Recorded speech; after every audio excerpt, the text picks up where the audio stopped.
Thomas, how you doing? Steve, good. How are you? I'm good, thanks. I'm good. It's good to meet you. How's everything coming along? Pretty well. Yeah, just in general, everything's great. Really Fantastic. happy to be here and meeting you. Yeah, of course. It's great to meet you too. What's the biggest challenge you're facing right now? How can I best support you? Um, so I think really what it comes down to is being able to like effectively approach the question in like a rational way. I know that's sort of like a really broad generalization, but sometimes I'll overcompensate with like technical or fundamental analysis, and I'll sort of overlook the simplicity of the question when I could have just, intuitively looked at it and said, oh, yeah, of course, X is the correct answer. But sort of being bogged down by uh, the fundamental analysis of logical reasoning. Gotcha. Okay. Are there certain questions where you notice this happening more than others? Um, I would say sometimes sufficient and mostly sufficient questions. Um, I find myself sort of lost in connecting the abstract elements. Um, like for example, like C, like one of the well, I won't give a specific example because I don't know if I can come up with one off the top of my head, but essentially just sufficient assumption questions will confuse me. Gotcha. Okay. So we're talking in the logical reasoning context here, overthinking easy questions, maybe. Yeah. Okay. So a couple of things are noting that there's a certain order of difficulty in the logical reasoning section. So the first 10 or so questions, you don't have a lot of difficult ones there. There's very few level 4, level 5 questions, if any, in the first 10. So those are questions I would take them at their face value. And just note that going off the bat. Like those are not meant to separate people at the 160s from those in the 170s. They're meant primarily to separate those in the 120s and 130s from everybody else.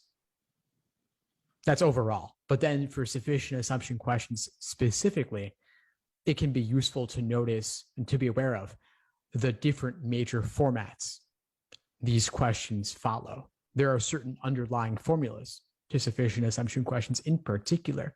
And I lay these out in my sufficient assumption workshop, by the way. Have you watched that one? I actually have. I've really done a deep dive into Awesome. all your categories already. Great.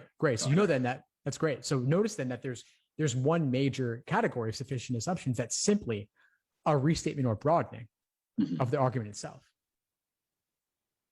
Yeah. Those I'm typically fine with, but it's the one where you have to guarantee the conclusion by showing that like C requires or C requires A, and then A requires B. I sort of get lost in just the vocabulary and the way that the stimulus is typically laid out. That I almost panic, and then I see a choice that looks attractive, and I'm like, wait a second, no, that shouldn't be right. And then I'm like, wait, are they trying to trick me with this answer? And then it sort of just snowballs, and I'm like, oh, okay, I'm gonna go with this one. I'll be between two, and that's when I'll really fall. So gotcha. Okay, so yeah, that could be tough then, because if you panic and then just pick something that looks good, oftentimes what looks good is the reversal of the answer, or a slight tweak on what could be correct, but that tweak makes it wrong. And LSAT is very good at making wrong answer choices that are tempting. So what have you ever tried working through sufficient assumption questions by what type of sufficient assumption question they are? I have never done that. It could be useful for you. I have a categorization like that I can send you after this call. Okay, actually, yeah, that'd be great. Yeah, so I've been studying for like a while, and what actually really drew me to your service was that I feel like you and I had like a parallel experience where you said, you were just putting your all into like just studying the LSAT as the LSAT and not really prioritizing the fundamentals. And I was like, yeah, that's sort of what I'm doing. I'm not seeing a score improvement. I'm just like bombarding myself with this test and didn't see my score improve. And now that I'm like realizing that there's sort of this fundamental approach to every question type, and that it's so variant that like knowing the pattern before you see the pattern is absolutely essential. So yeah, I would love seeing the question types broken. And I haven't, I mean, like I think you wrote in one of your blog posts that it'd be impossible to like label all of the question types by category and then put them all on a list and then have you do them completely. But have you done that? Is that um, what you're suggesting or that you have?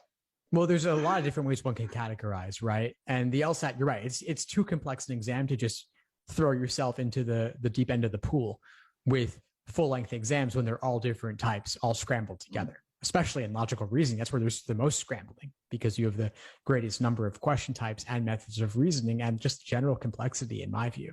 Mhm. But to answer your question, there's question stem categorizations, which are fairly normal in the LSAT prep world. Then there's also method of reasoning categorizations, which to my knowledge, nobody's done because there are too many methods of reasoning and it would take too long to create them, given how many LSAT questions there are. And how you define method of reasoning is also a pretty complicated thing. But question stems are fairly simple and straightforward overall. There's, by most counts, there's somewhere between 12 to 15 major categories of question stem types. And so I have them categorized like that by question stem type. I also have within sufficient assumptions specifically subcategorizations. There's that restatement and broadening category. There's also the category you referenced where we're providing a new conditional statement that in combination with the evidence guarantees the conclusion. So in my walkthrough in the workshop, as you said, C requires A is the new proposed sufficient assumption, and A requires B is the initial given evidence. And the two of those conditionals combined give you C requires B. This is one of the most common sufficient assumption formats. And so I have a big list of sufficient assumption questions that follow that format. So you can practice seeing how to extract that underlying formal logic from the conditional statements you're given in the stimulus. Okay, perfect. I had another question. Sure. So, I mean, depending on how much my score increases between now and in the next few months, ideally, I'd like to take the June flex. Do you recommend following your 3-month study plan for that, or should I tailor it in a different way? Just granted that I have sort of experience with the fundamentals, I have experience with a lot of practice tests. How do you think I should go about that, or should I postpone maybe when I take the LSAT? Well, I would definitely tailor it. I mean, you got to reflect where you're at. And so any of the general study plan templates are going to assume no prior knowledge starting from the beginning. And that's not where you are. You've noted, it sounds like logical reasoning, overthinking easy questions, and then sufficient assumptions. So you might give it more of a logical reasoning focus. And we haven't discussed games or reading comp, although we can, and that might reveal some areas to focus too. But if you already have taken a lot of exams and you feel like you have a good sense of the fundamentals overall, then a lot of your work, maybe not. I mean, a lot of it could just be doing exams and reviewing. But if you're feeling iffy on certain fundamentals, maybe you want to watch some of the foundational videos in the course, or watch some of the workshops in the course and attend if you have access. And that might help you to shore up those weak areas. Okay. Yeah, I just don't know, like, because I mean, I've taken the LSAT before, and I tried to improve, and I wasn't improving. But now that I'm like doing that review that you recommended, where you transform the stimulus into different types, I'm suddenly seeing like, okay, I'm rapidly, I can see I'm exponentially improving, quite literally. But I'm afraid that June, maybe I'm not improving my score as much as I could, with maybe more study time and taking the August LSAT, but that comes at the cost of having an added section. And then that sort of has with it like a new, like adaption. Like I'll have to have more endurance as opposed to the 3-section one. Are there any, is there a trade-off between those two that you'd recommend, maybe with like a high, if I score like X amount, like an X amount increase in or like by June compared to like an X amount increase by August, or how would you approach that? That's a great question. It's a situation I think a lot of people are going to find themselves in as June gets closer and they consider going for August instead. So I'm glad you're thinking about it now because it's a valid question. And you could take either one and still apply at the very beginning of the cycle. So there's not even a cost in terms of admissions timelines. And there wouldn't be a big cost even if it did affect when you applied. Like August 1st, October also wouldn't be a big deal to apply a little bit later. But you're right that this particular decision relates to that fourth section, the unscored, unknown, experimental. How much does it matter? Personally, I don't think it has to matter that much, although I can understand nobody wanting to do it naturally. So my challenge to you would be, could you improve enough during an additional 2 months of studying to make it worth the while? Yeah, that's the thing. And I feel like I really could. And I feel like there's sort of like diminishing return, or at least from what I've experienced, diminishing returns. Like the more, I could be wrong on this. It was probably my approach, but when I first started studying, I saw a dramatic increase. And then as I studied more in the months that followed, my score started dropping. And I don't know if I was exhausted from taking so many tests and things just weren't sticking, or it just had to do with like my acquaintance with the test. But like, I feel like nailing the fundamentals now, suddenly I'm going to have all these gaps closed for me. And that 3-section test will be, I hope, flawless, and not having to deal with the stamina for a 4-section one and adapting to that. So I'm not even taking a practice test. I mean, maybe you would recommend differently. But I feel like I've done enough practice tests that I don't need to do one until maybe like a few weeks out from the actual test. Would you say that that's good or bad? I would mix them in throughout. It sounds like what you experienced before may have been burnout. It sounds pretty likely to me, actually. If your scores are dropping as you study more, something's not working. So I can understand if you want to take a break from that, but I would want you mixing those in pretty frequently. Okay. So I wouldn't want you to do 0 of them between now and even August. I mean, that's a long time away. Yeah. I'd want you mixing them in regularly. And if you decide to go for August, then I would suggest, of course, taking them in that format too, 4-section. Okay. And then how often, because I noticed in your 3-month study plan, you have days that should be taken off. Would you recommend, like, could I take, is that like a day? I mean, I'm trying to think of how to phrase this. I mean, granted that I already have like experience with the test, do you recommend maybe having like, should I be taking time sections every day, or should I be taking days off? Because I feel like I can like manage a day where like I have maybe like 50% less study time, but I don't have diminishing returns by studying.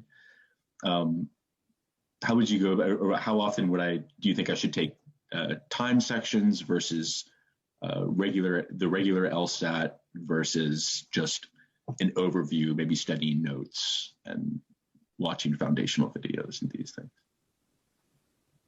I'm curious about the motivation, because I get the sense that you want to do a lot. Yeah, that's accurate. So if you were to go for August and you had 5 months between now and then, do you think you need to study every day? And do you think you will study every day?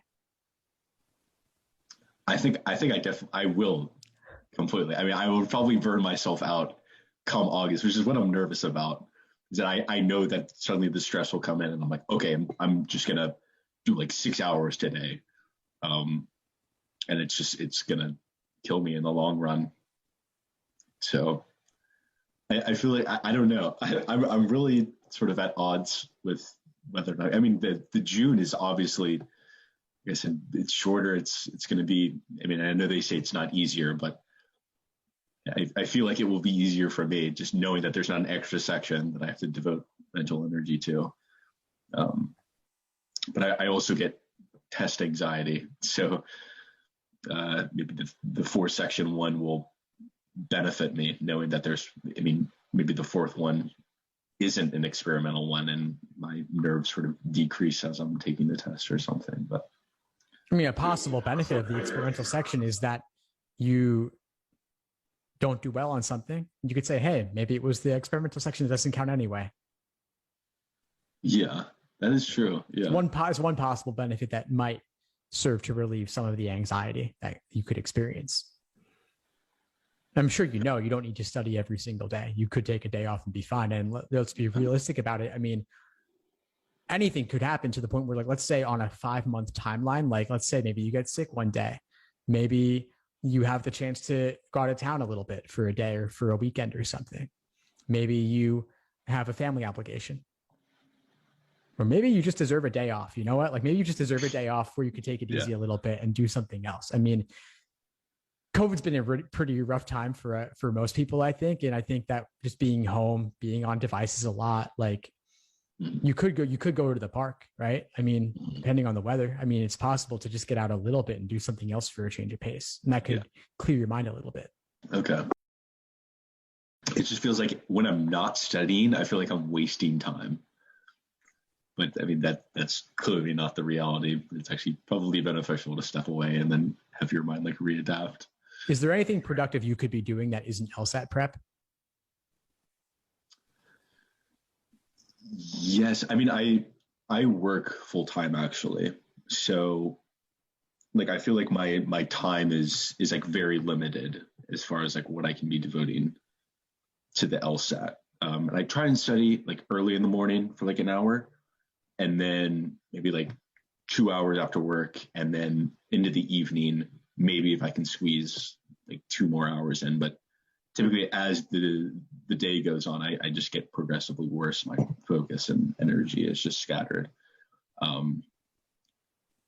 But before I started working full time, I was devoting like my full day to just studying. So maybe it comes from that past that I feel like I like when I was in that zone, I was just like, oh yes, I'm completely focused. I have no other obligations. I'm just LSAT, just master this, and I'm the king of the world. But so I hear that. I mean, you can get there. I believe you can get there by June. I believe you can get there by August.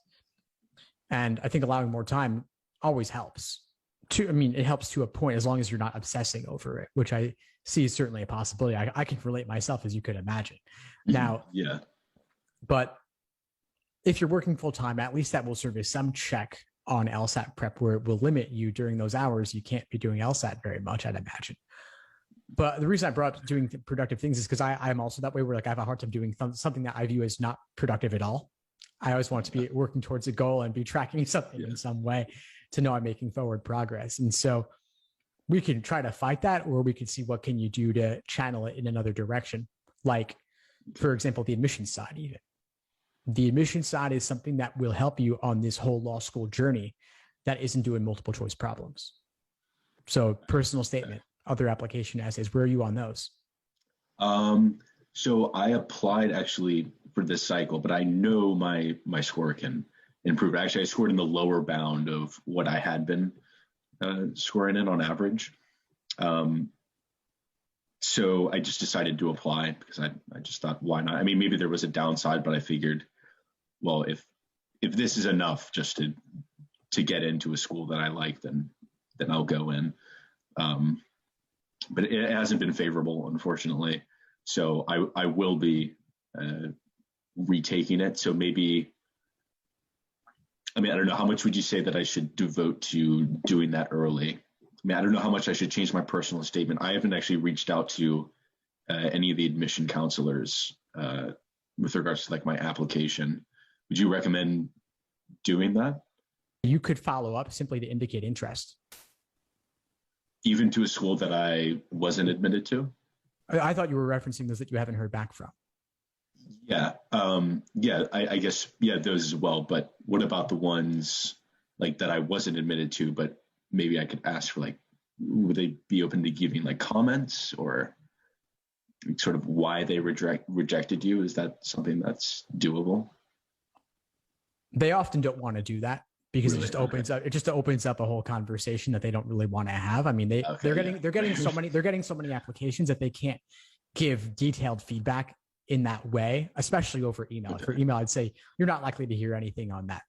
But what you could do is reach out, set up a discussion, expressing interest in the school, and indicating that you want, when you ask for this, that you indicate that you want to reapply.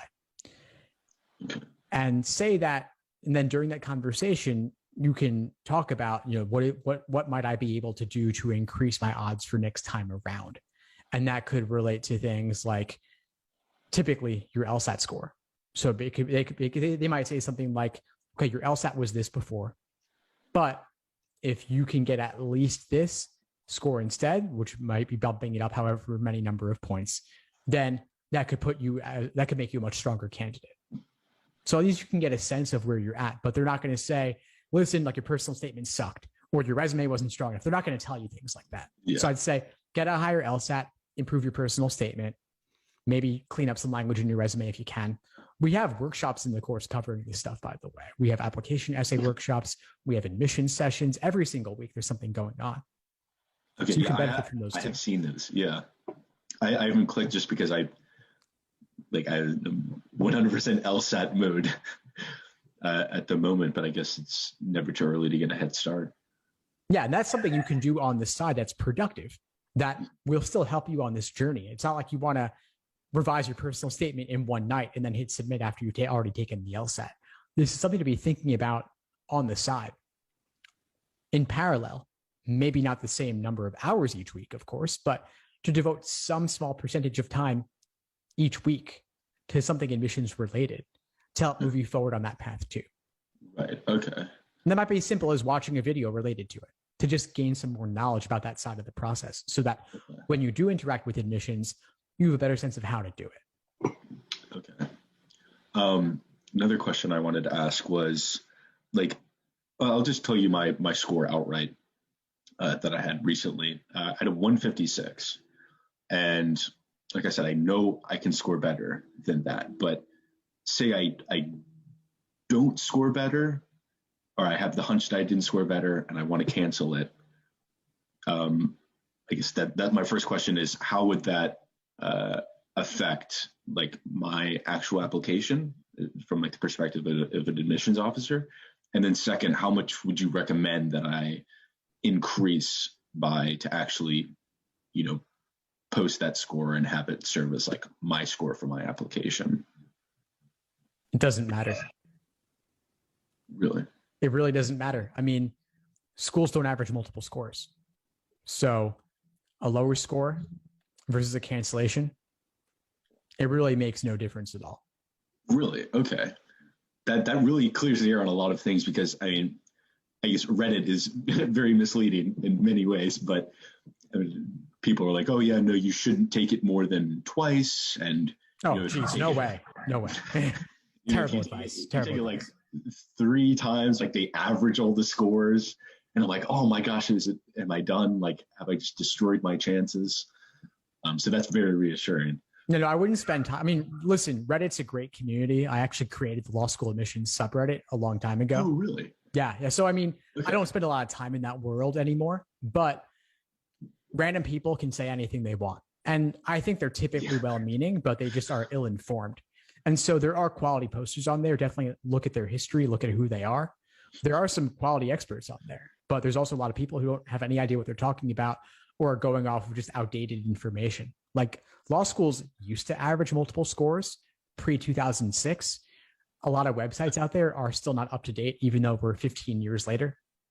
So take that stuff with a heavy grain of salt. And since you're in the course, just use the course stuff. Ask questions. You know what I mean? There's ways to get more vetted information.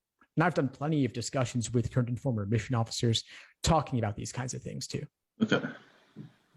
All right. So if you think that if I improve my score significantly this time, on the practice test, definitely take it. Or even if it's a marginal difference, or I think that I can improve somewhat, I should still take it. I recommend retaking by default, which is a little bit controversial, but Okay. Hear me out a little bit. The idea is that because schools don't average multiple scores, through luck alone, you could do a few points better. Right. So Okay. why wouldn't you aim to hit the high end of your range if on a previous take you were simply hitting your average? And I mean, you're doing a significant amount of studying since last time you took it regardless. So it's hard to see how your score wouldn't improve if your understanding is increasing. And then you're also dealing with test day anxiety, simulating test day, keeping up with your practice tests. I can always see room for improvement regardless. I mean, you scored 156 before and you put in dozens of hours, hundreds of hours between that take and your next one, and you reapply with a stronger personal statement and other application essays too, your odds overall for admission should be significantly higher. But if your practice tests are in, let's say you get by June, you get to the mid 160s at least. Let's say by August, you get to the low 170s at least. There's no question you should take it. I mean, you're not going to do as low as a 156, given how much you've improved along that way. Okay. Great. I really appreciate that advice. Of course. And by the way, even if I just made up those increases, even if those increases are half of what I proposed that they might be, it'd still be worth it. If you could retake, if your practice test average was still a 156, which it's not going to be, and your higher end was a 160, why wouldn't you retake it and apply with a 160? Mm-hmm. In my view, there's no scenario where it wouldn't make sense if your understanding is improving and your practice test scores are improving. Right. Okay.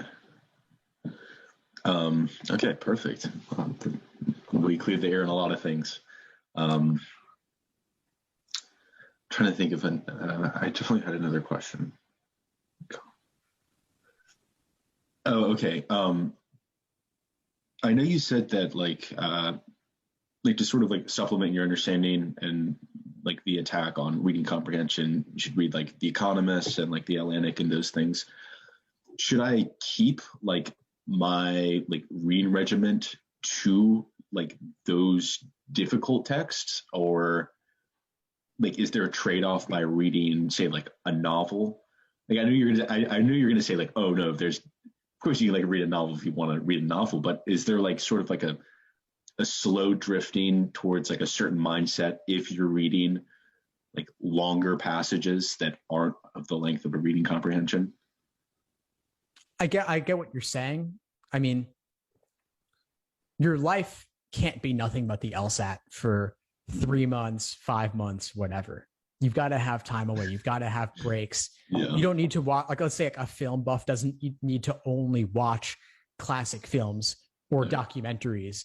It's okay to like relax with Game of Thrones or something, or like a reality show. It's not going to automatically make you dumber to do something light. So reading a novel is okay. And that novel doesn't have to be like a classic work of literature. It could be beach reading. It could be a Pulp Fiction of some kind. It could be something light. That's totally fine.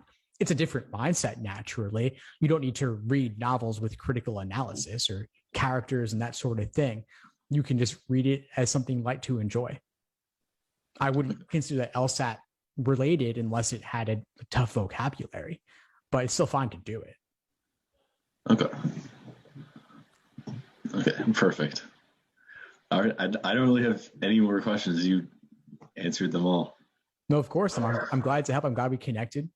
Yeah. Keep in touch and reach out if you need anything at all. I'm happy to help. Yeah. Actually, I do have another question though. Yeah, sure. I saw like on the side where you had like different course times and things. How often do you guys do like deep dives where you're actually looking at like passages and breaking them down? If you're talking about reading comp passages, or passages or any other like question types. I mean, there's multiple sections happening every week. So we've got games, we have reasoning, we have reading comp. There's recurring weekly class times covering all of those. There's a reading comp deep dive class tonight. There's 2 logical reasoning classes back to back on Thursday. There's logic games tomorrow. Okay, cool. So attend and join any of them. Join all of them if you can. I mean, I don't want you to join all of them if it would cause you to burn out. Okay. But you have access to them, and I would encourage you to attend as many as you feel able without going overboard on it. Okay. And they're all recorded too if you miss one. Okay.